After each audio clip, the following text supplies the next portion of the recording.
I'm Caleb Bond. Here's what's coming up on the Sunday Showdown.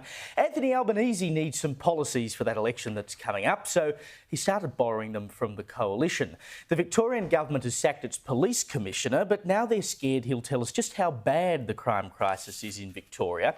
And the federal grant that used to buy air cons and pie warmers for footy clubs has been given a, shall we say, downgrade. I'll tell you how you can turn a pie warmer woke a little later. And to help get me through it all tonight, I'm joined by author and journalist Kel Richards, Sky News contributor Evelyn Ray, broadcaster Lucy Zelic and Sky contributor Joe Hildebrand. Well, poor old Albo's in a spot of bother. Two polls out today and they're both bad news for Labor.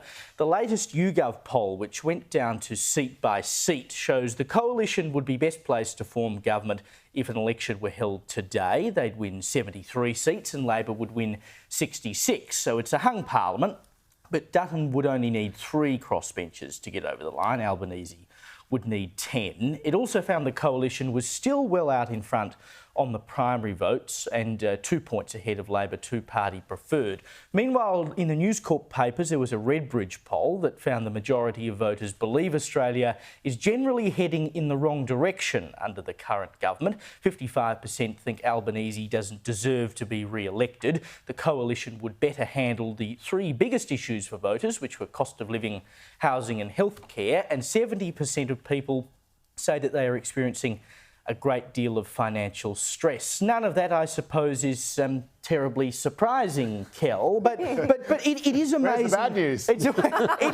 It's amazing to think that Albanese, who of course was elected, we should note, on the lowest primary vote ever, and it was hardly a thumping majority, he got a majority of 2 seats.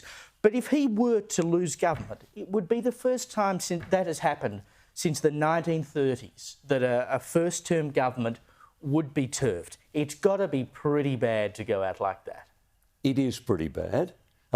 Few quick points. The first is I actually think there's a sense in which Morrison was a one-term government. I know he was already Prime Minister in 2019 because he'd been thrown in by the party to get rid of Turnbull, who was a disaster. But he only won 1 election. He only served 1 term, 1 elected term, and then he was thrown out. So I think that 1931 figure can be misleading a bit. The electorate can change its mind the way it's changing its mind. 3 quick points. The first is Albanese is dead in the water.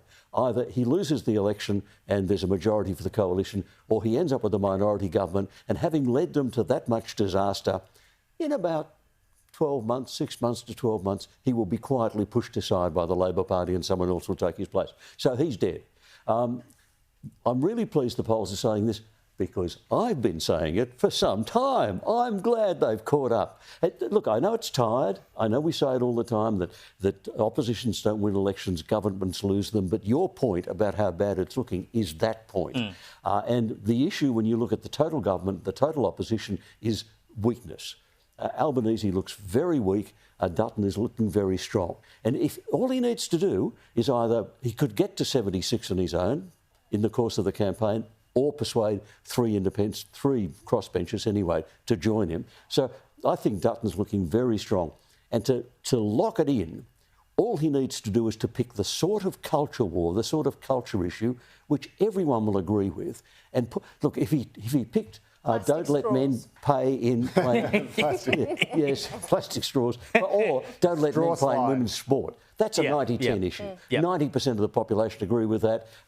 We know that the woke Labor Party can't ever do that. But the Teals don't necessarily agree with things like that. And that's the issue, Kel, isn't it? Because he's going to have to appeal to them and look to the crossbench. He's going to get 76 in his own. Do you seriously think he's going to be able to form a majority government? I think that is an extremely difficult proposition because he needs 21 seats to do it. It's not impossible, but it's very difficult. And if it was, as this poll is saying, 3 that he needs, you could say Katter, potentially Rebecca Sharkey.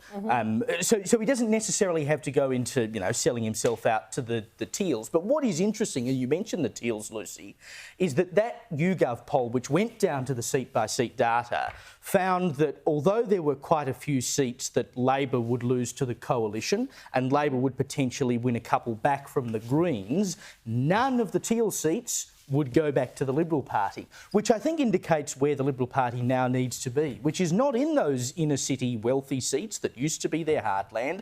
It's the outer suburbs, which that poll also found, the outer suburbs of Melbourne and Sydney, was where they had found the biggest swing towards the Liberal Party. And that is where they're suggesting that this election will be resolved. The results will come from these outer city suburbs that are really feeling the pinch of the cost of living crisis.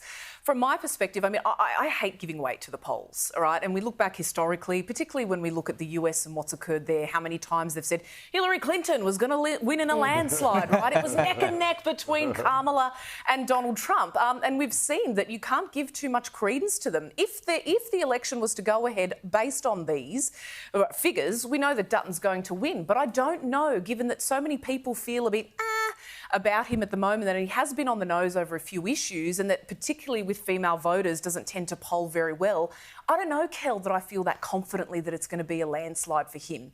People are generally feeling very kind of disenchanted by the state of not just the Labor Party, but the two-party preferred system. From my perspective, I mean, I questioned Peter Dutton whether or not he would have a position on this issue of biological males competing in women's sport. It took him weeks to finally come around and say, when he sat down with Peter Credlin, that yes, I disagree that that this should be occurring and this is a debate that we're going to have.